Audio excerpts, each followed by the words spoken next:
মোহাম্মদ আদু ভাই নামটা আমার জানা নেই, যার জন্য তার নামটা আদু ভাই রাখলাম।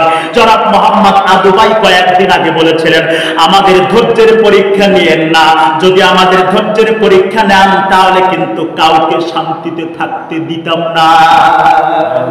ধৈর্যের পরীক্ষা নিলে নাকি তিনি কাউকে শান্তিতে থাকতে দিবেন না। জোরে কান, শান্তিতে রাখার মালিক কে? আল্লাহ। চিল্লায় বলতে হবে, শান্তিতে রাখার মালিক কে? আল্লাহ।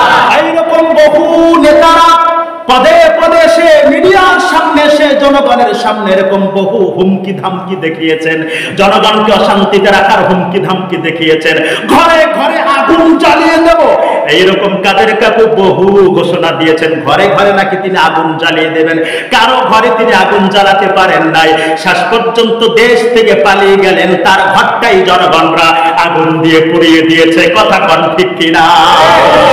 তুমি বরং এটা বলতে পারতা যে ধৈর্যের পরীক্ষা নিয়েন না, ধৈর্যের পরীক্ষা নিলে কিন্তু অবশ্যই ধৈর্যের পরীক্ষায় আমরা পাস করব। 15 বছর পর্যন্ত আমরা ধৈর্য পরীক্ষা দিয়েছি, আরো 15 বছর দিতে পারবো, যত ইচ্ছা তত আপনারা ধৈর্যের পরীক্ষা আমাদের কাছ থেকে নিতে পারেন। এই ঘোষণাটা বরং তিনি দিতে পারতেন, কিন্তু উল্টা ঘোষণা দিলেন, ধৈর্যের পরীক্ষা নিয়েন না, ধৈর্যের পরীক্ষা নিলে কিন্তু কাউকে শান্তিতে থাকতে দেব না।